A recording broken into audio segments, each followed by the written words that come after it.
Right after Charlie Kirk's life was so tragically taken, Bill Ackman expressed his grief on X. I feel incredibly privileged to have spent a day and shared a meal with Charlie Kirk this summer. He was a giant of a man. Now, this once again from the Gray Zone's reporting.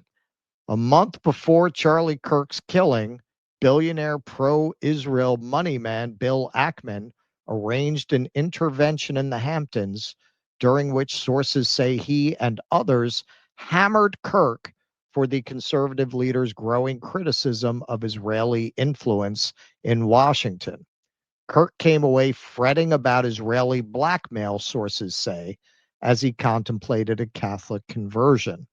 So Candace, in her banger last night, talked about this Hampton meeting and what she knows about it. What was staged, an intervention was staged by Bill Ackman, because Charlie's rational thoughts about Israel were a no-no. This is not the route that you should be going on. And Charlie was surrounded by his friends, his quote unquote friends. Bill Ackman was very upset, and threats were made. That is what I am told, and I will tell you that I am very happy for Bill Ackman to dispute this narrative. In fact, he was asked to dispute this narrative.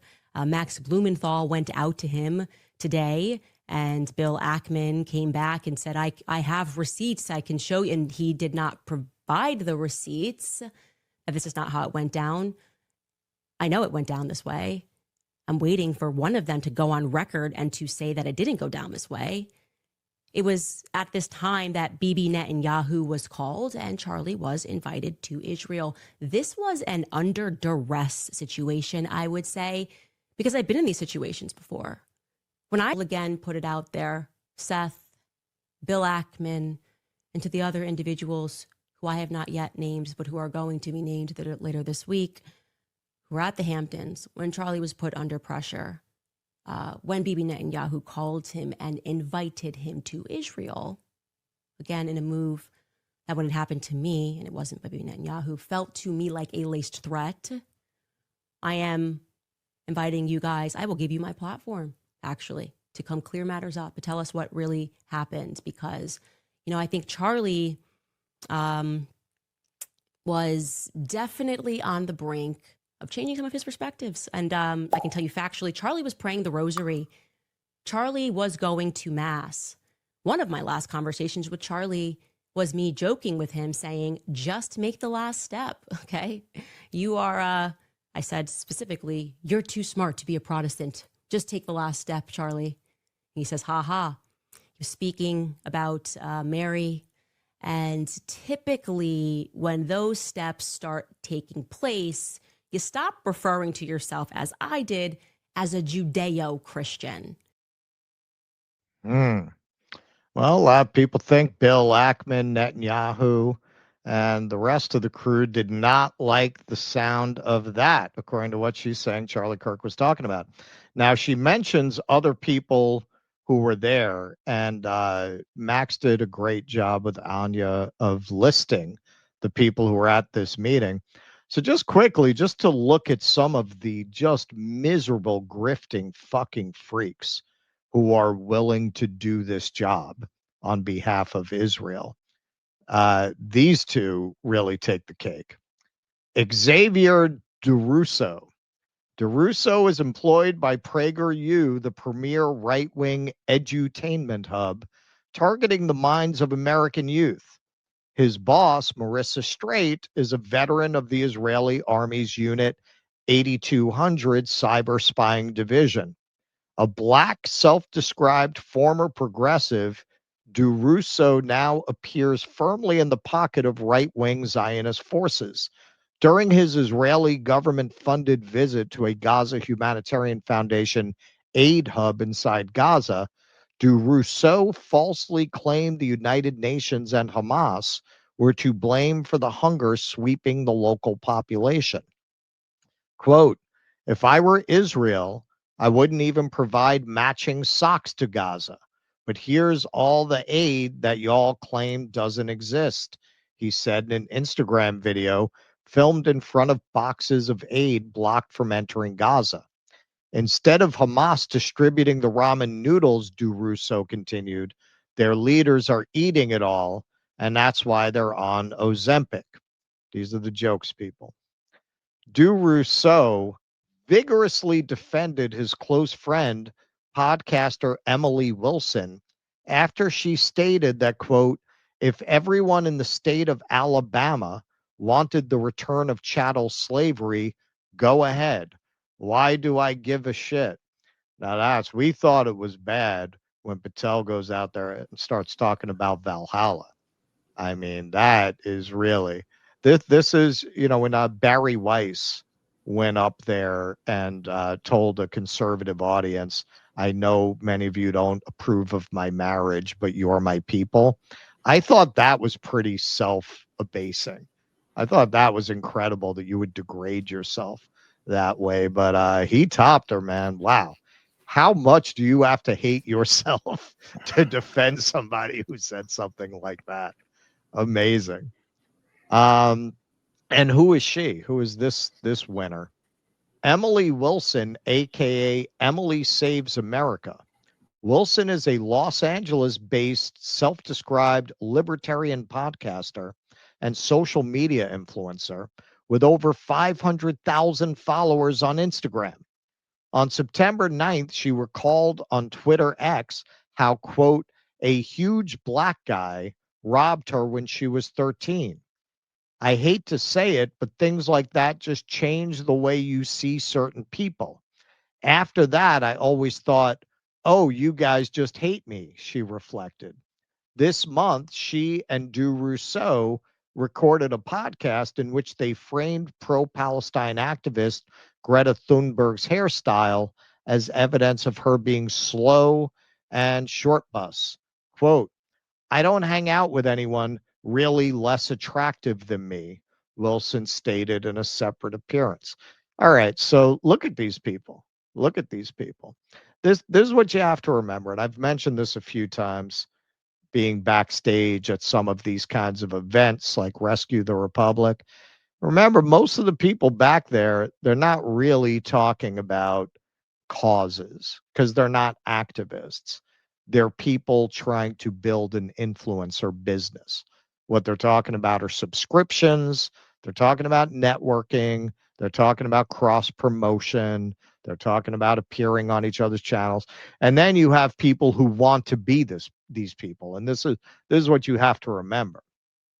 There are very few people who are going to get, I mean, these guys, I assume they're very wealthy from doing this, right? If they're taking that Israel money, that's good money. You got to remember, most people are ignored. Like when you're backstage at these things, you got some people who got passes to be back there who have very small channels and they're desperate. They're trying to talk to everybody. They're trying to hand out little merch that they made for themselves to try to get their channel to become a thing. And it's, at an event like that, it's what you'd expect. It's the blonde ex military one who's going to go up there and say whatever shit they want her to say. And she's hoping she can do the Riley Gaines thing, man. And, even though she hasn't got the brains God gave a coconut, that they'll put her on a panel like they do Riley Gaines to say whatever stupid rage bait shit they're pushing that week. Yo, you get the offer that, hey, we'll make you an insider and we'll make you a rich insider, but you got to shill for Israel. You got to read your lines. You got to read your script. You see, this doesn't surprise anybody when you tell them this about like actors, right? Actors always did that. They always took money to sell ideas or to sell products. Because this whole space came out of a kind of DIY spirit, there's an assumption that who you play on Instagram is who you are, and you're not doing it because you're being paid. These people are being paid. And people who are willing to take money for this product are the scum of the earth. These people are the scum of the earth. And if you're going to embrace somebody like that woman, you cannot get offended when people say your movement is laced with white supremacists. You can't have it both ways, man. You cannot say, I agree with a lot of what she says, and then go, what do you mean I'm a racist? Come on, man. Come on. And that guy, man, lack of pride does not begin to cover it. Do you want to say anything before I go on? No, go ahead. All right. So Bill Ackman did indeed respond, although thus far he has not agreed to go on Candace's show. If he does, I will predict right here that will be the highest rated YouTube stream in the history of YouTube by far, if he agrees to go on Candace's show. He's not going to happen. He likes to monologue on his X. He likes to write these long screeds that I can't even get through because I space out. Maybe it's my ADD or maybe he's just really fucking boring, but I never get through his pieces. Yeah. Yeah. It's not the ADD, my friend. Yeah. I do not have that affliction. And I was like, oh, how much do I have to read? It's unrated. Like, what are you going to like? It's like putting this piece together. It's like, okay, what is my journalistic responsibility here? How much of this can I cut? Do I have to read? Yeah. And yeah, no, it's pretty bad. Unfortunately, I have to read a fair amount of it. I did cut about, I don't know, a third of it.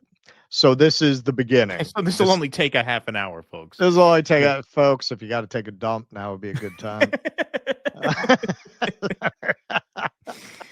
So this is his response here. This afternoon, Candace Owens slandered me by accusing me of staging an intervention with Charlie Kirk in which threats were made with respect to his supposed evolving stance on Israel at an event I hosted in the Hamptons.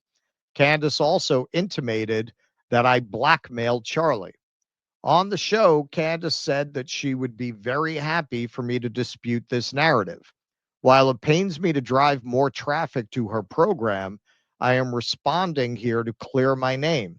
It saddens me that we live in a society where social media influencers seek to monetize the tragic death of Charlie Kirk. For the record, at no time have I ever threatened Charlie Kirk, Turning Point, or anyone associated with him. I have never blackmailed anyone, let alone Charlie Kirk. I have never offered Charlie or Turning Point any money in an attempt to influence Charlie's opinion on anything.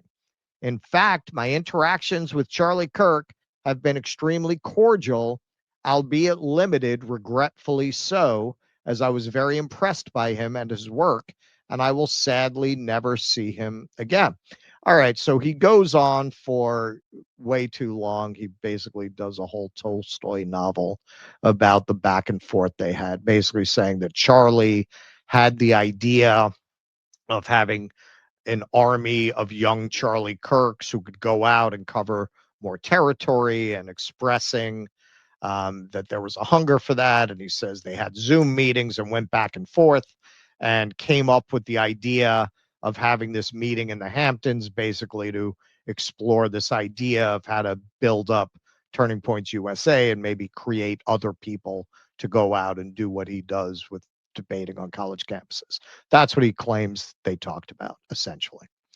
We chose the afternoon of August 4th to the afternoon of the 5th for the convening, and Charlie and members of my team worked to put together an invitation list.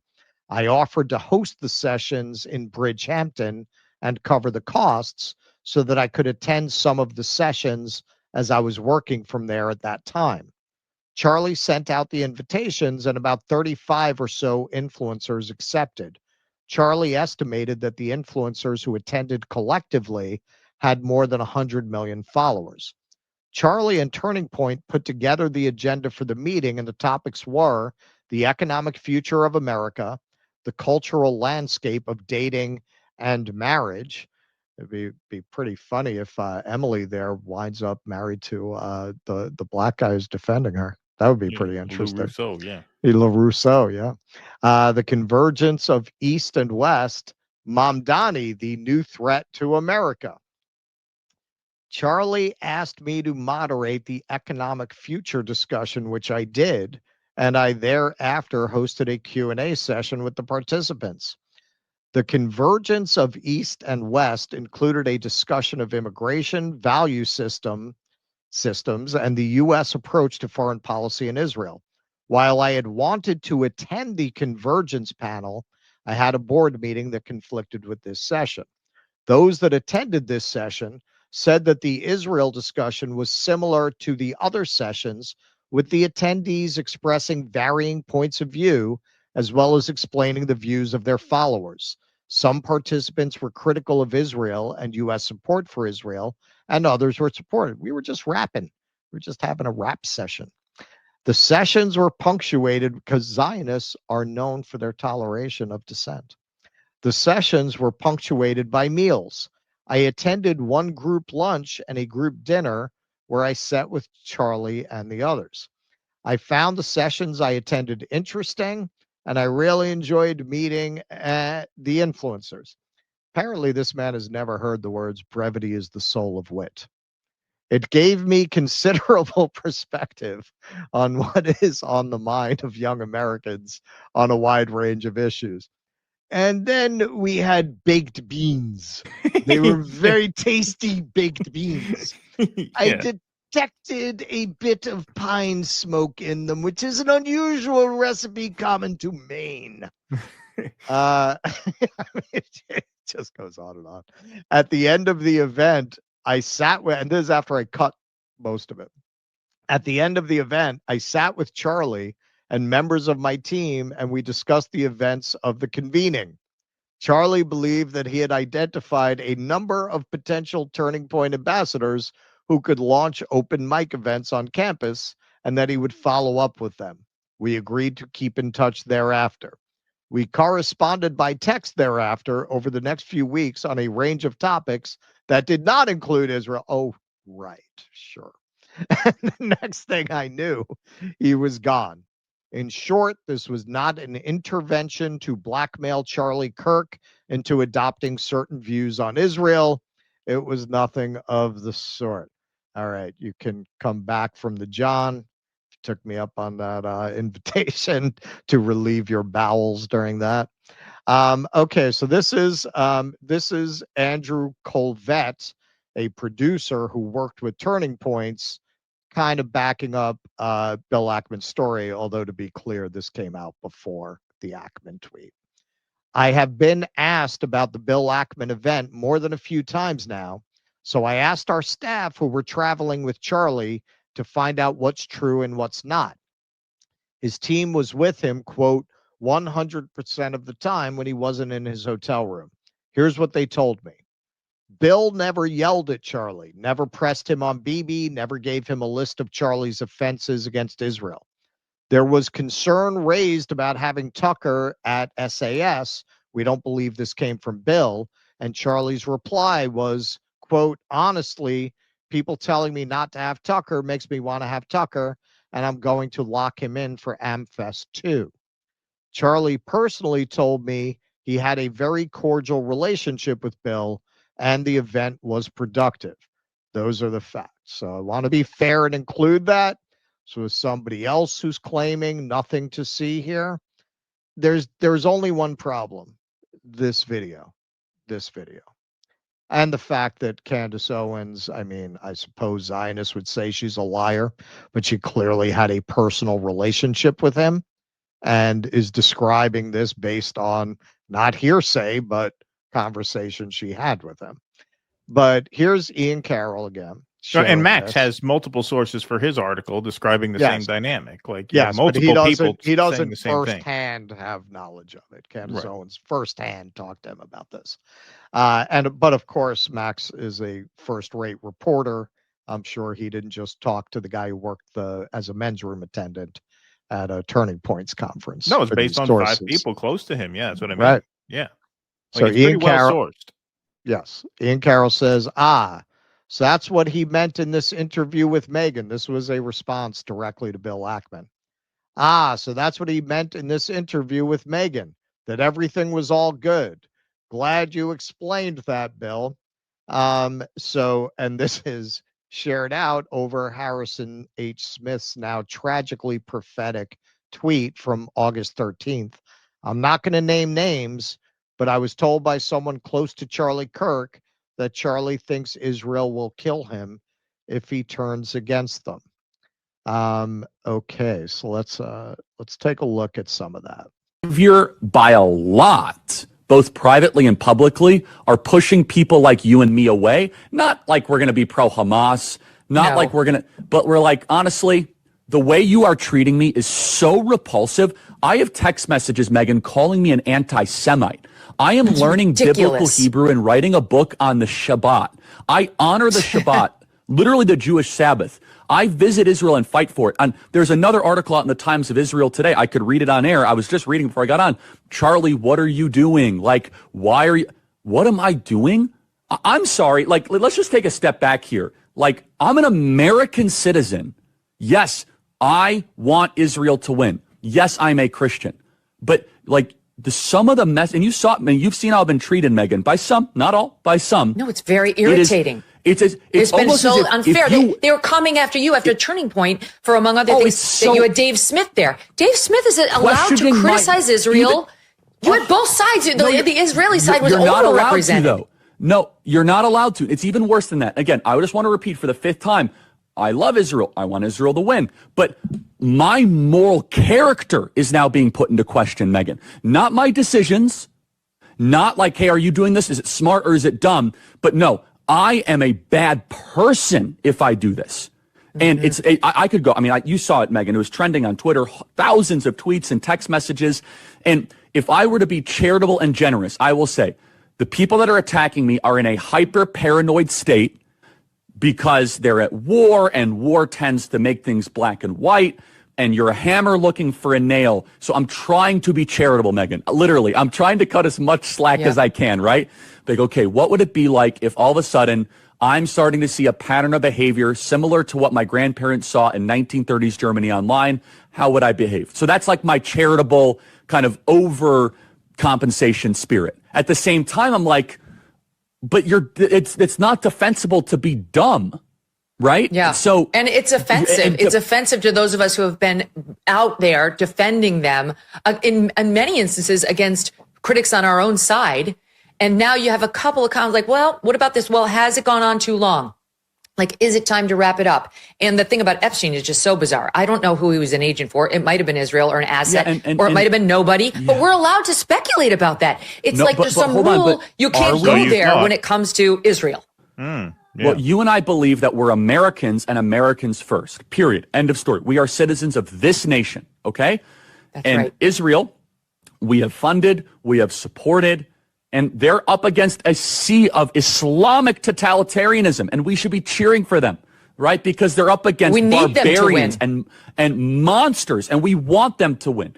However, here is Megyn Kelly and Charlie Kirk combined, probably 30 million social media followers, like pretty, right? And you and I have been holding this down, and you probably get the negative, oh, you're just shilling for Israel, whatever. I'm like, okay, I'm going to do what's right regardless of the feedback, right?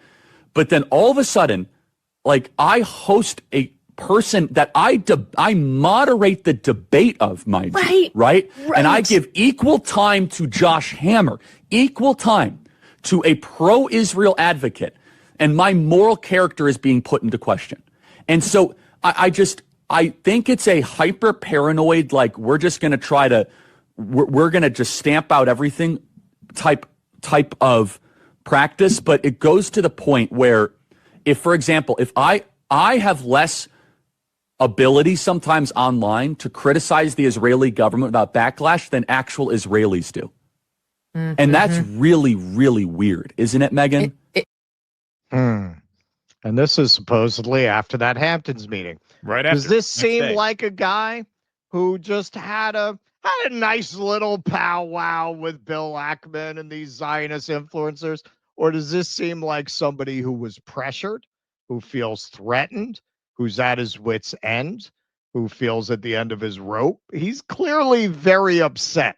You would not walk out of a meeting that was, as Bill Ackman described, that way, that agitated, particularly given that, as he points out, he was always a strong Christian Zionist.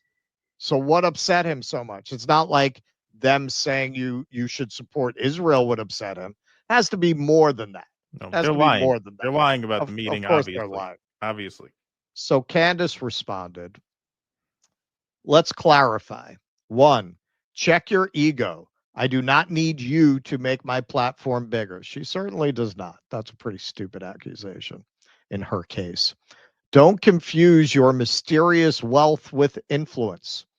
And that was something that was great. We didn't show it, but in the Gray Zone article, Max actually got into how Bill Ackman in a bull market lost billions of dollars, going to Tucker Carlson's point that he's a completely mediocre mind who doesn't deserve that wealth.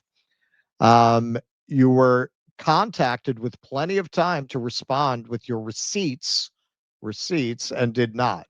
2, I know feigning victimhood is kind of an Israeli brand thing, but I was clear that Charlie felt blackmailed by the offer to fund TPUSA, which he refused. No one said Bill Ackman blackmailed Charlie Kirk. Try to resist the urge to rewrite history. 3, people in attendance characterized it as an intervention.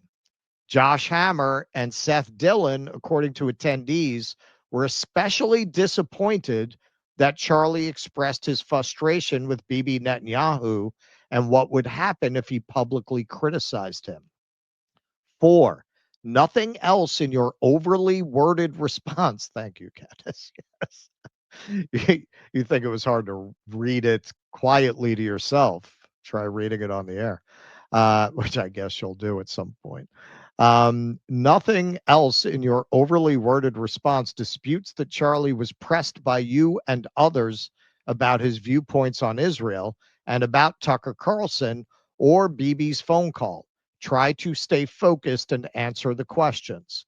5, as a follow-up and separate question, do you know anything about the alleged $150 million Bibi offered for an anti-Tucker Carlson campaign? DMs open. So that is where it was as of showtime. We've shown this in another segment once before, but I think this is worth looking at, particularly in light of that Megyn Kelly, Charlie Kirk interview. Because you could see that, yes, Charlie is very angry and frustrated, but so is she. You can see that they've both, strong Israel supporters, been pushed to the point that they're starting to say, ouch. And this is something that the Israelis are masters of. So here's John Kiriakou explaining how the Israelis treat their friends, not their enemies, their friends. Anybody at the CIA who was pro-Israel? Never. Not one. Not a single person. No. No, not a single person. And it's because they make it so hard to like them. You know, if we're supposed to be their best friends, we have this special relationship. Well, I'll tell you the same story I told Danny Jones. I worked with this guy for years, and he married a woman in the office. Really terrific people, both of them. Terrific people. And when I was going out to Bahrain on my rotation to the State Department, the wife was going out to Jerusalem because she got the same rotation to the State Department. So because she had worked with the Israelis for many years, the station decided to declare the two of them to the Israelis. So they land and they go straight to Mossad, and the chief said, these are my officers. She's on rotation to the State Department, and he's just going to study Arabic at the University of Tel Aviv. Yeah. Right? No harm. So they're there for a little while. They go to a party at the ambassador's residence, and they come home, and all of their living room furniture had been rearranged. And they were like, you know, not cool. But this is what the Israelis do. They break in the house. They rearrange all your furniture just to say, ha, fuck you. We can do anything we want. So they're there working. Months pass. They're having a good time. They go to the ambassador's Christmas party. Now, they're living in Jerusalem. The embassy at the time was in Tel Aviv. And so it's about a 30 or 40-minute drive to get from one city to the other. They come home at the end of the party, and people had taken shits in all of their toilets in their house. Every toilet had shit in it. You know, not cool. They're not doing anything. They're not working against the Israelis. Not cool. They're just doing normal stuff. He's studying Arabic. That's She's bogus. Just in the embassy's economic section or whatever. And then when their tour was over, 2-year tour, the ambassador threw a going away party for them, which is a normal thing. And they get back to the house, and the dog is under the dining room table whimpering because somebody had cut the dog's tail off, and they wrapped it with gauze and with medical tape. Now, why would you do something like that? What do you hope to gain except to make us hate you? You know, if you're trying to win friends and influence people, that's really not the way you're going to want to go. So now here are these people who, if anything, were, moderately supportive of the Israelis, who came home only with bitterness and hatred toward the Israelis for this harassment that lasted for 2 years. Why? Why would you do that? What do you hope to accomplish? And there you go. And I think that is very relevant to what was going on here with Charlie. I think it's very relevant to what's going on here with the entire conservative base. You want to see evidence of that? There were more than 292,000 people watching Candace Owens live. This is the turning point. Yes. How many people actually support Israel? How many people really? Look what New York City, Zoran Mamdani avowedly promises to arrest Benjamin Netanyahu if he comes here. He's killing it.